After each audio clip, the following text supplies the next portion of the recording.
listener production. Hi, Natarsha Belling with you and welcome to the afternoon edition of The Briefing. Coming up in our deep dive, we unpack today's RBA decision. As widely predicted, the Reserve Bank has slashed the official cash rate by 0.25 percentage points. But exactly what does it mean for mortgages, cost of living and the housing market? And are there more cuts on the way? Leading financial expert Sally Tindall will join us for all the latest. But first, let's check the afternoon headlines this Tuesday, the 20th of May. The coalition has sensationally split just weeks after the Liberals' devastating defeat at the recent federal election. The Nationals have announced they are walking away from their decades-long association with the Liberals. Leader David Littleproud says they're done compromising on key issues, including nuclear energy and also regional support. We're making a principled position about not what we're prepared to give up on, but to build on what we've achieved and to move forward. So it's with great disappointment that I announced that we're not going to form part of that coalition. But the split isn't final, with Mr Littleproud saying the parties could reunite before the next federal election. Australia has joined a number of countries calling on Israel to immediately resume full humanitarian aid into Gaza. Our Foreign Minister Penny Wong, along with representatives from 22 other major democratic nations, has issued a joint statement saying they can't support the new model proposed by the Israeli government. Canada, France and the UK have gone further, threatening to impose sanctions unless Israel lifts aid restrictions. And Sesame Street has been saved after a last-minute deal by Netflix. Earlier this year, the US president pulled public funding from the channel, which airs the 50-year-old free-to-air show, citing concerns with the broadcaster's content. Now Netflix has stepped in and will air the brand new season of Sesame Street. Now it's time to get into our deep dive with financial expert Sally Tindall from Canstar on what the latest rate cut means for millions of mortgage holders and also exactly what it means for jobs, cost of living and the housing market. The RBA Governor, Michelle Bullock, addressed the media straight after today's rate cut, revealing what may happen next. Sally, thanks so much for joining us. As widely expected, we have seen the Reserve Bank cut rates. What are your thoughts? What fantastic news for variable rate borrowers across the country on a $600,000 mortgage, 25 years remaining.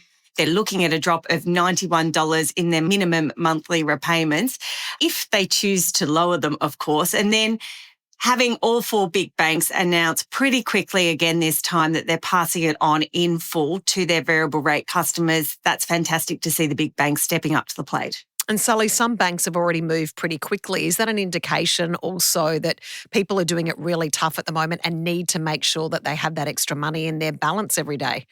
Yeah, I think so. And I think it will really help those customers that need that money as soon as possible. It will depend on their monthly repayment cycle, their billing cycle. But Unloan Bank and Athena, their low-cost lenders, Unloan is a subsidiary of CBA, they've announced that they're passing on that rate cut effective immediately. For Unloan, I think their rate now is going down to 5.49%. That's under 5.5%. Fantastic for their customers. For the big banks, the banks are, as usual, taking 10 days in the case of CBA, ANZ and NAB to pass on that rate cut to their borrowers. Westpac takes a little bit longer. They're going to be passing it on in the 3rd of June. But even then, it takes a while to filter through to your monthly repayments because it depends, it's a monthly repayment. It depends where you are in that monthly cycle. So we expect that it'll take a minimum of 6 weeks to land in people's bank accounts. The other thing that may trip some people up, but in a good way, is that 3 of the big 4 banks, that's CBA, NAB and ANZ, they will not automatically lower your direct debits. Even if you have elected to pay the minimum repayment, you actually have to go and contact them. For CBA, you can do it in NetBank browser or you can do it in the app. I think for the others, you may actually even have to call.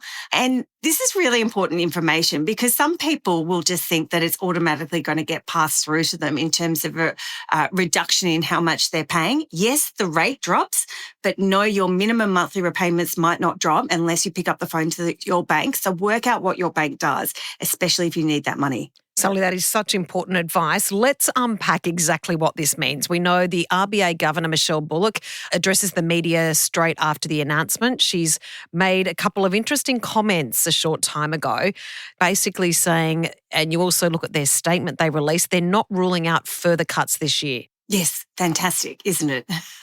I was worried that they might rule out further cuts this year. Look, they're keeping the door open as they always do. The inflation battle isn't yet properly won. Let's be clear about that. Inflation, core inflation, sitting at 2.9%. They've actually got to get it down to 2.5%. There is still more work there to be done, but they're also very focused on keeping Australians in jobs. And at this point in time, the jobs market is incredibly resilient, but they do not want to risk that going up more than absolutely necessary because, yes, it's super tough to pay the mortgage and meet all those cost of living expenses under high inflation, but it's near impossible to do all of those things when you don't have a job. And so they are rightly focused on jobs. And it's good to see that they're keeping the door open to further rate cuts this year, should they warrant it. You know, the global volatility also looming in the background and clearly front of mind for the RBA. Michelle Bullock even mentioned during her statement, she mentioned Mr. Trump's tariffs and the chaos that caused, a bloodbath on the financial market, people's super investments, etc. But Michelle Bullock also did mention, and I found this really interesting, she said the road ahead is not only uncertain, but it's also unpredictable. So there's no guaranteed lock-in. We know exactly what's going to happen with the official cash rate. Oh, we have no idea. And I think it's fair to say that the RBA also isn't 100% certain, and nor should they. And this is one of the many reasons why they dropped the idea of forward guidance, because we've got to be able to respond to global shocks as and when they come in the door.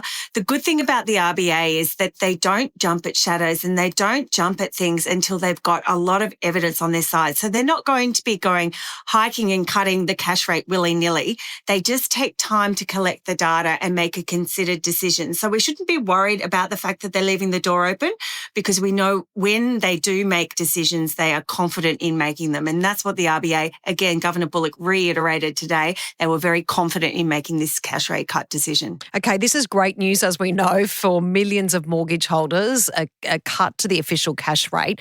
But let's unpack, Sally, what this exactly means for the housing market and the rental market. There's speculation already after this latest cash rate saying this is just going to fuel an already overheated property market. Is that your thoughts for millions of Australians trying to get into their first property, their first unit or their first home? Look, unfortunately, I think it will pour a little bit more fuel onto a very hot property market. I think Cotality data shows that housing prices are back at a record high. And what this one cut will do is, for an average borrower on the average wage, they will find that their maximum borrowing capacity increases by around $12,000.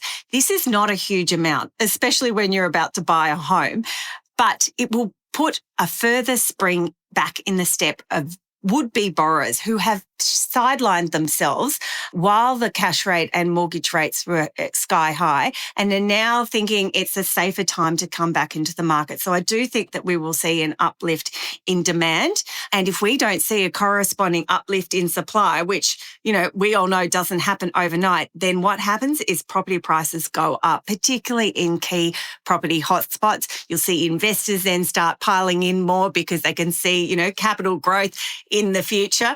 And I think that the people that are going to benefit the most from this kind of cash rate cut when it comes to the property game is the person selling the property. So in regards to, we know, demand and supply, it's got a lot to do with not only the real estate market, but also the rental market. So many struggling right now with increasing rents, which means they're further away from trying to save for the deposit for that first home. What does it mean for the rental market, do you think, this latest cut in the official rate? I think it'll be a little bit of status quo at the moment, unfortunately. I'd love to say that these kind of cuts to the cash rate will boost the construction of homes, and it might, but that's a really long burn, right? So I just think that the rental market will unfortunately stay incredibly tight.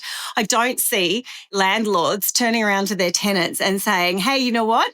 When the cash rate was going up, we passed on some rental increases and now the cash rate's going down. We can pass that back through cuts. That's just not going to happen because unfortunately, back to that supply and demand equation, there are a lot of people out there looking for rental properties and landlords will not need to drop their prices in many cases, unfortunately. That said, I would still try and negotiate if you can. I understand how hard and impossible that is for a renter, though. Great point. In regards to the silver lining, listening to Michelle Bullock, she spoke, and you mentioned this earlier, is the fact that it's pretty good right now if we've got inflation under control. She acknowledged the mortgage pain has been crippling for so many Australians, but she basically said it is much better to have under control inflation than inflation out of control, especially if people lose their jobs. Absolutely. And they've been very focused on that task for that reason, because what we know is that high inflation hurts those on the lowest incomes the most. You know, everyone has noticed that the cost of milk or the cost of a loaf of bread has gone up, but that's a much bigger portion of someone on a low income salary than it is on someone on a high income. And it's really important that we've now got the genie back in the bottle. Like I said, the job is not yet done. There is still a lot of things that need to come down significantly. Rents, as you said, very important, still a long way to go. Insurances, really, they're still sky high. They've got a long way to come down. What I would say quickly on that insurances one is if you can compare every time that renewal notice comes around, that is a good way to get the market working for you. You get one of the lowest rates for a comparable product, lowest prices that is, and that will help drive prices down. You know what? We've actually seen it in mortgages. The banks, because of this refinancing boom that we've seen over the last few months now, fueled by the rate cuts, we've seen banks forced to put competitive rates on the table. We've got CBA, Westpac and ANZ now will have, once this flows through, so in 10 days' time, they will be offering rates of 5.59%. That will be their lowest variable rate. Why did they do that? Because competition drove them to that spot where they had to offer a highly competitive rate, maybe not highly competitive, because people were shopping around. So we've all got our part to play in bringing prices down. Always ask for a better discount too. That works sometimes too. Sally, thanks so much for joining us. Thanks for having me, Natasha. That was financial expert Sally Tindall from Canstar. And that's it for this episode of the afternoon edition of The Briefing. We'd love you to subscribe or follow us on Instagram at The Briefing Podcast. I'm Natasha Belling. Thanks for your company.